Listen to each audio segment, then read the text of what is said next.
السلام علیکم ورحمۃ اللہ وبرکاتہ۔ الحمدللہ رب العالمین والصلاة والسلام علی رسولہ النبی الامین المکین الکریم الرؤوف الرحیم۔ قال النبی صلی اللہ تعالی علیہ وسلم: طلب العلم فریضۃ علی کل مسلم و مسلمہ۔ صدق رسول اللہ صلی اللہ تعالی علیہ وسلم۔ بارگاہ رسالت میں ہدیہ درود و سلام پیش کریں۔ اللہم صلی علی سیدنا و مولانا محمد طب القلوب و دوائها وعافیت الابدان و شفائها و نور الابصار و ضیائها و علی آلہ و صحبہ و بارک وسلم۔ حضرات محترم، آج کا یہ پرنور پروگرام جو بچوں کا، ان کی تعلیم کا اور ان کی تربیت کا اور ان کی حوصلہ افزائی کا جو پروگرام رکھا گیا، دیکھ کر کے بڑی خوشی ہوئی۔ شیخ الاسلام ٹرسٹ کی جانب سے چلنے والا یہ مدرسہ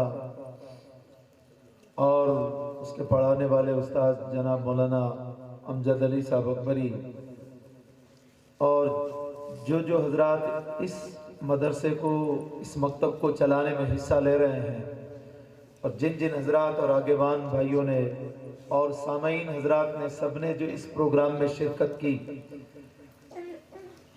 میں صمیم قلب سے تمامی حضرات کو مبارکبادی پیش کرتا ہوں۔ بہت بڑا اچھا کام میں نے دیکھا۔ کئی باتیں میں بغور دیکھ رہا تھا اس موقع پر۔ مدرسے کی تعلیم کیسی ہوتی ہے اور کس طریقے سے بچوں کو پڑھایا جاتا ہے، اس کا حقیقت کے اندر جو اثر ظاہر ہوتا ہے، ابھی سارے بچوں نے اس کو ہمارے سامنے پیش کیا اور دکھایا ہے۔ ابھی تو چھوٹے چھوٹے بچے ہیں۔ پہلی بات تو یہ ہے کہ میرے آقا کریم علیہ السلام کی جو حدیث میں نے پڑھی، اس کا ترجمہ آپ کو سنا دوں۔ سرکار نے فرمایا، علم حاصل کرنا، علم طلب کرنا ہر مسلمان مرد اور عورت پر فرض ہے۔ یعنی ضروریات دین کا علم حاصل کرنا، عقیدے کا علم ہے، حلال و حرام کا علم ہے، ایمان کا علم ہے، کن باتوں سے کفر ہوتا ہے اس کا علم ہے۔ یہ سارے علم کو ضروریات دین کہا جاتا ہے، اور اس علم کو حاصل کرنا چاہے وہ کوئی بھی ہو، ہر مسلمان مرد اور عورت پر فرض ہے۔ لہٰذا یہ اس پروگرام کے اندر میں نے بہت ساری باتیں دیکھی بچوں میں۔ ایک تو ضروریات دین کا علم بھی پڑھایا گیا ہے بچوں کو، یہ بھی معلوم ہوتا ہے۔ دوسرا، قرآن کریم صحیح پڑھنا، جیسا کہ قرآن کریم میں رب تعالیٰ نے فرمایا، وَرَتِّلِ الْقُرْآنَ تَرْتِيلًا، قرآن کو خوب ٹھہر ٹھہر کر کے پڑھو، اور فرمایا گیا ہے مَن لَّمْ يُجَوِّدِ الْقُرْآنَ فَهُوَ عَاصِمٌ، جو قرآن کو تجوید سے نہیں پڑھتا وہ گنہگار ہے۔ لہٰذا بچوں میں نے دیکھا کہ قرآن کریم کو بھی بہت ہی کوشش کر کے ان کے استاذ نے مخارج کے ساتھ یاد کرانے کی اور پڑھانے کی کوشش کی ہے۔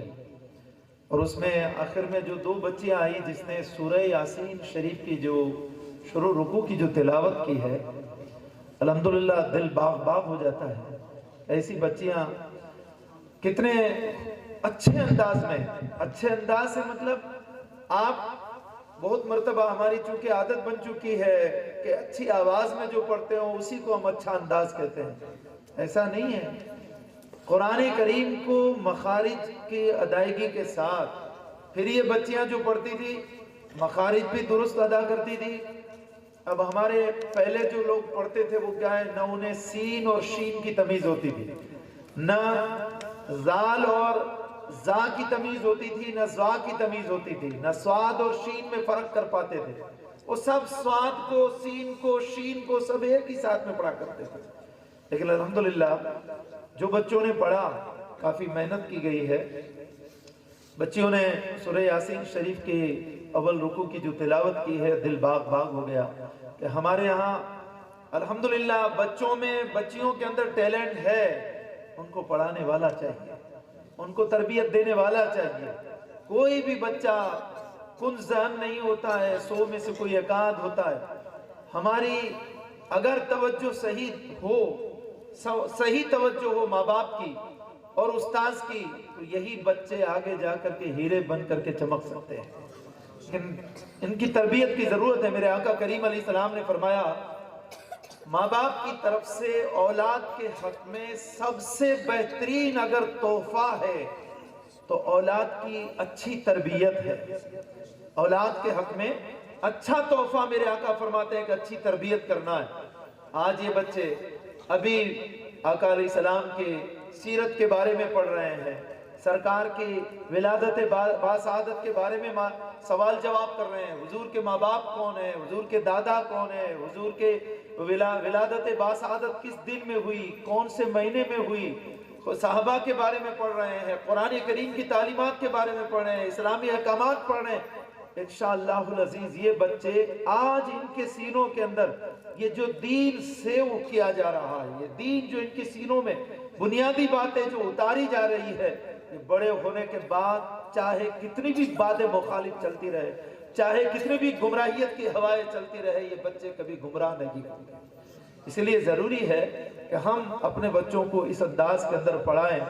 بہت ہی خوشی ہوئی، اور یہ مدرسے میں جو محنت کرائی جاتی ہے، سب کے سب جو ذمہ دار حضرات ہیں سب کو مبارکبادی پیش کرتا ہوں، بالخصوص مولانا امجد صاحب کو اور تمام ہمارے جتنے بھی یہاں پہ حاضرین بھائی بہنیں بیٹیاں اور مائیں بیٹی ہیں، ان سب سے میں یہ کہتا ہوں کہ ہمارے یہاں پہلے ایک عادت بن چکی تھی کہ بھئی مولانا جلدی کرو مارو چھوکرو، جلدی قرآن پڑھی جاؤ. جو کیا رے ای نتا کہتا کہ کیوں پڑھو، جو صحیح پڑھو، جو ایک آنتا کہتا جلدی پڑھا بھی دیو. جلدی پڑھانا میرے بھائی، یہ کبھی بھی آپ مولانا کو یہ نہ کہیں. جو پڑھانے والے ہو، چاہے یہاں پڑھتے ہو یا کسی اور مدرسے میں، ہمارے یہاں گاؤں میں جو اپنا بچیوں کا مدرسہ چلتا ہے، اگر بچیاں وہاں بھی جاتی ہیں تو یہ جلدی نہ کریں کہ جلدی پڑھا دیجئے، بلکہ یہ کہیں کہ میرے بچے کو صحیح پڑھائیے، قرآن کریم صحیح پڑھائیے. اس لیے کہ ماں عائشہ صدیقہ رضی اللہ تعالیٰ کا قول ہے، سرکار ام المومنین فرماتی ہے، اور سرکار انس بن مالک کا بھی قول ہے، فرماتے ہیں کہ بہت سارے قرآن پڑھنے والے ایسے ہیں کہ قرآن تو یہ پڑھتے ہیں لیکن قرآن ان پہ لعنت کرتا ہے. وہ کون ہے؟ جو قرآن صحیح نہیں پڑھتے. بعض مرتبہ آپ کو معلوم نہیں کہ قرآن کا تلفظ صحیح نہ پڑھنے کی سبب سے کفر تک ہو جاتا ہے. اسی لیے قرآن اللہ کی عظیم کتاب ہے. سب مومن بھائیوں کو جو بھی بڑے ہو چکے ہیں وہ بھی کوشش کرے صحیح کرنے کی، تاکہ اس کا کما حق ہو ثواب ملے. اب رہی بات ہمارے آنے والی نسلوں کو، ان بچوں کو ضروری ہے کہ ہم اسے قرآن کریم کی صحیح تعلیم دلائیں. بچوں میں دیکھیں ٹیلنٹ ہے. ابھی ہم نے دیکھا کتنی شاندار انداز کے اندر بلا جھجک، کوئی ابھی مولانا صاحب نے بتایا نا کہ مائک پکڑنا کوئی آسان بات نہیں ہے، بالکل صحیح بات ہے، لیکن ایک بھی بچہ ایسا نہیں جو کوئی اٹکا ہو. کوئی ایسی بچی نہیں ہے جو اٹکی ہو. وہ بلا جھجک بلا خوف پڑھ رہی ہے. یہ کب پڑھ سکتی ہے؟ کہ اسی وقت پڑھ سکتے جبکہ مدرسے میں ان کے پیچھے محنت کی گئی، ان کو اچھی طریقے سے تربیت دی گئی، ان کو تعلیم دی گئی. اسی لیے بہت ضروری ہے آج کے دور میں بچوں کو دین سکھانا. اور یہ عاشق رسول رہیں، عاشق صحابہ رہیں، عاشق اہل بیت رہیں. اس کے لیے ابھی سے ان کے سینوں کے اندر دین کا نالج ڈال دیا جائے، اسلام اتار دیا جائے، حلال و حرام کی تمیز اتار دی جائے. میں ایک حدیث سنا دیتا ہوں آپ کے سامنے.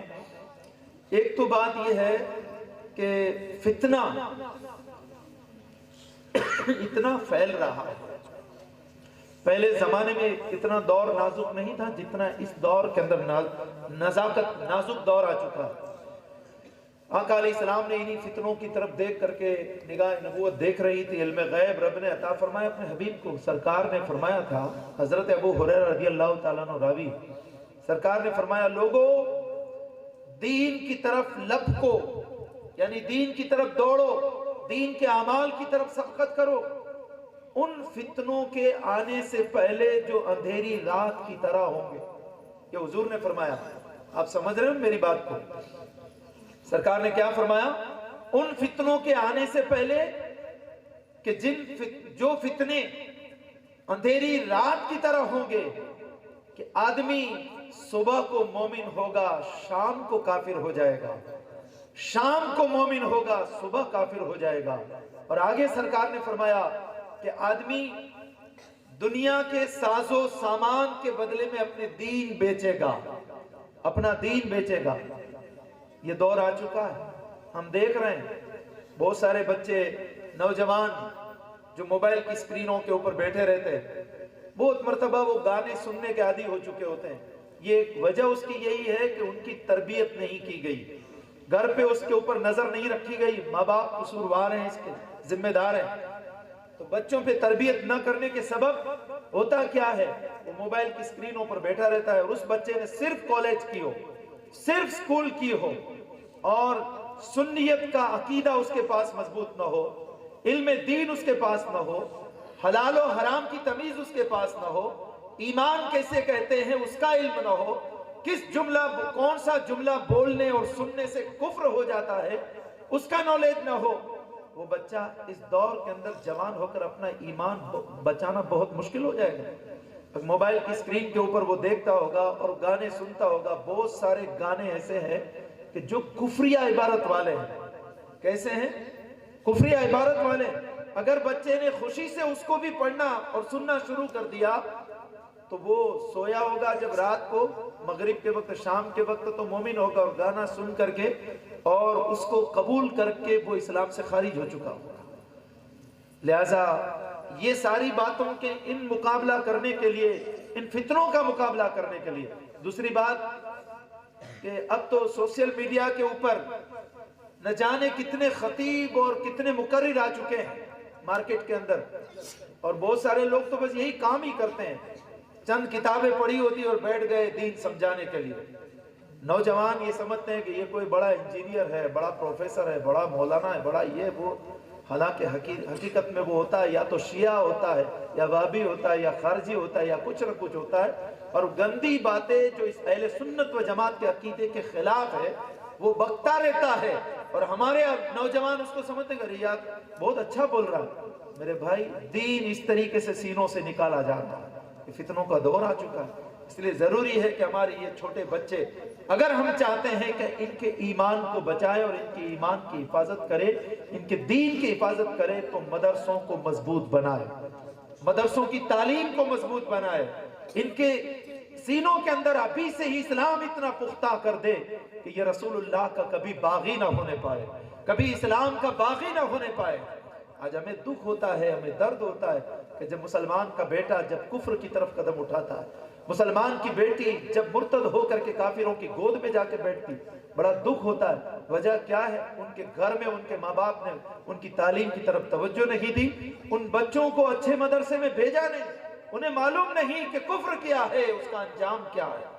اس لیے ضروری ہے کہ یہ جو ابھی مدرسہ اور مکتب میں تعلیم دی جا رہی ہے، میں یہ کہتا ہوں کہ سبھی آگےبان حضرات بھی اس کی طرف توجہ دیں اور مدرسوں کو اور مضبوط بنائیں، اور اگر گاؤں کے مکتب کی ایک مدرس سے پورا نہیں ہوتا ہے تو 2 مدرس رکھوائیں، تنخواہیں اچھی دے۔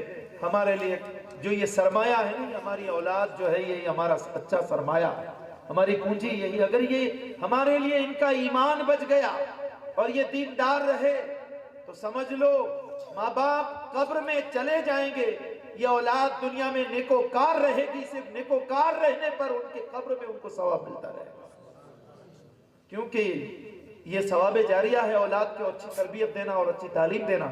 سرکار نے فرمایا امتی امت مرحومت، میری امت امت مرحومہ ہے۔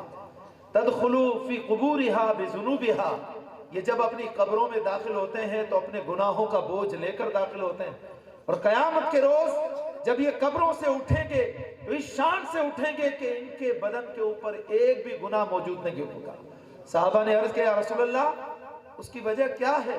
وہ گنہگار ہو کر قبر میں گئے اور میدان قیامت میں جب اٹھیں گے تو گناہ نہ ہوگا، اس کی وجہ کیا؟ میرے آقا نے فرمایا ان کے حق میں ان کے پیچھے نیک اولاد اور نیک مسلمان ہمیشہ دعائیں کرتے رہے، جس کے نتیجے میں اللہ تعالیٰ نے ان کی خطاؤں کو معاف فرما دیا۔ اگر چاہتے ہو ماں باپ کہ آپ کے وصال کے وقت، سکرات کے وقت آپ کے بچے آپ کے پاس سورہ یاسین شریف کی تلاوت کریں تو ان بچیوں کی طرح جیسے تیار کیا گیا ایسا مدرسے میں تیار کرو، تاکہ کسی اور کو بلانا نہ پڑے پڑھنے کے لیے۔ ماں باپ کی جب آخری گھڑی ہو تو خود آپ کی ہی بیٹی، آپ کا ہی بیٹا آ کر کے اللہ کا پاکیزہ قرآن سنا رہا ہو۔ اور پھر ایسا تربیت اگر آپ نے بچوں کی دی ہے تو یہی بچے روزانہ باپ کی قبر پر، ماں کی قبر پر آ کر کے ان کے دل میں درد ہوگا کہ چلو مجھے جانا ہے میری ماں کی روح کو ایصال ثواب کرنے کے لیے۔ ان کے پیچھے ایصال ثواب کرنے کا جذبہ دیندار اور اولاد کو ہوگا۔ اسی لیے اپنے بچوں کو اگر دیندار بنانا چاہتے ہو تو مدرسوں کے اندر بھیجو، ورنہ یہ دور بڑا نازک آتا ہے، بڑا پرفتن دور آتا ہے۔ ہمارے لیے ضروری ہے کہ اولاد کی طرف ہم دھیان دیں۔ اور آج ہم دیکھتے ہیں کہ بھئی جب بچوں کو صرف اگر تھوڑی سی تکلیف پہنچ جائے تو ماں باپ کا دل دکھی ہو جاتا ہے، غمگین ہو جاتا ہے اور رنج میں پڑ جاتے ہیں، دوڑنے لگتی ہے مائیں، اور بخار آتا ہے، سر میں درد ہوتا ہے تو ماں اس کے سرانے آ کر کے اس کے سر کو دباتی ہے، نہ جانے کیا سے کیا علاج کرتی ہے، باپ آ جاتے ہیں فوراً ہاسپٹل لے جاتے ہیں۔ اس کو اگر چولہے کے اندر سے تھوڑا سا آگ کا انگارہ بچے کو لگ گیا تو ماں پریشان ہو جاتی ہے۔ یہ ہوتا ہے؟ مجھے یہ بتاؤ اگر دنیا کی آگ سے اپنی اولاد کو بچانے کی اتنی فکر ہے تو پھر اپنی اولاد کو جہنم کی آگ سے بچانے کی بھی اس سے بڑھ کر فکر ہونی چاہیے۔ اور یہ اسی وقت ہو سکتی ہے جب ان کو دین کی تعلیم دو گے، رسول اللہ کی تعلیم دو گے، اور بچوں کو حسنین کریمین کا کردار دو، اور اپنی بیٹیوں کو سیدہ فاطمۃ الزہرا کا کردار دو، سرکار زینب کا کردار دو، سرکار رقیہ کا کردار دو، حضرت ام المومنین خدیجۃ الکبریٰ کا کردار دو، ماں عائشہ صدیقہ کا کردار دو۔ اگر ہم نے یہ دھیان رکھا تو انشاءاللہ العزیز آنے والے وقت میں ہمارا ماحول بہترین ہو جائے گا۔ لہٰذا مدرسے کی جو تعلیم ہو رہی ہے مجھے بڑی خوشی ہوتی ہے کہ دیہات کے اندر بھی آج مجھے دارالعلوم کی تعلیم یاد آ گئی، صحیح معنی میں میرے دل نے گواہی دی۔ دارالعلوم کے اندر جو محنت ہم کراتے ہیں بچوں کو، بہت ہماری بھی کوشش ہے، اللہ قبول فرمائے، کہ مخارج کے ساتھ پڑھانا، ان کو تقاریر وغیرہ یاد کرانا، سوال جواب یاد کرانا۔ آج ان چھوٹے چھوٹے بچوں کو دیکھ کر کے ہمیں دارالعلوم کی تعلیم یاد آ گئی کہ واقعی مولانا نے بہت اچھا کام کیا ہے۔ آپ لوگ ان کا سپورٹ دیجئے اور مدرسے کو اور زیادہ فروغ ملے، ترقی ملے، اس کی طرف آپ کوشش کیجئے۔ یہ ہماری اولاد ہے، پھر آپ دین دینے کے بعد پھر سکول کرے کوئی حرج نہیں، لیکن پہلے دین مصطفیٰ کا انہیں دے دو۔